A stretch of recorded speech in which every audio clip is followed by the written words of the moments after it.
back in 2016, you have Robredo getting a huge chunk, at least, of the Visayas and even the Mindanao votes. And that, in a way, at least so far, with the votes that we have received, as you can see right here, there's been a bit of a flip here when it comes to certain parts here of Visayas and then largely of Mindanao. Let's try to focus first here on the 2022 map. As you can see right here, if back in 2016, Vice President Leni Robredo was able to secure Tarlac, that's definitely not the case this time around, at least so far, based on the data that we have. Let's try to take a quick check here at how Tarlac is performing so far. You have Bongbong Marcos with 309,000 votes, ahead by over 100,000 votes here compared to Vice President Leni Robredo. Another crucial area that we have to check here would have to be the Mindoro Island. Again, you have both in Occidental and Oriental Mindoro, Ferdinand Marcos Jr. leading here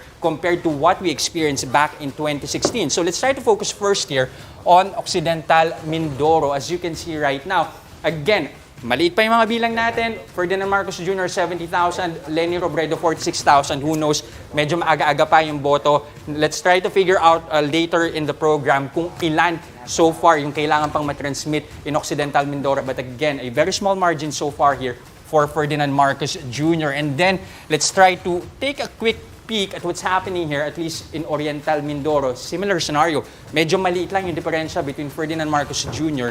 and Leni Robredo. As you can see right here, Ferdinand Marcos Jr. at 130,000, Leni Robredo at 120,000. Now, of course, Mindanao, like what I was saying earlier, again, we have to consider here, during this time, they had Alan Peter Cayetano in the race. And that was at least during the period nakatandem ni Cayetano si Duterte. And you have Cayetano somehow dividing the votes here for the vice presidency during that time. But this time around, again, Mindanao looking pretty much like an island set for Bongbong Marcos. Yeah, and then added to that, hindi lang sa now Bongbong Marcos has Duterte on his side. So Mindanao, very, very clearly, Robredo losing a lot of ground over there in Mindanao, particularly northern and central Mindanao. You have a few shades there, right at the bottom there, that is neither... You wanna find out? Oh, kung di ba? Sino yan? Sino yan?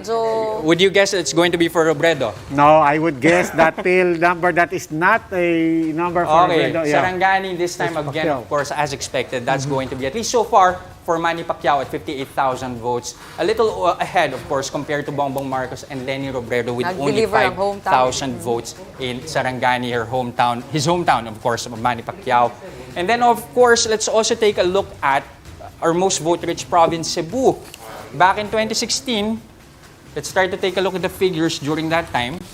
Again, Leni Robredo with 737,000. This is 2016. Ulitin lang natin, ha? This is 2016. Baka nalilito yung mga tao. 2016 po ito. Exactly. Ahead siya by 500,000 votes kay Bongbong Marcos during that period. But this time, again, you have Bongbong Marcos leading in Cebu.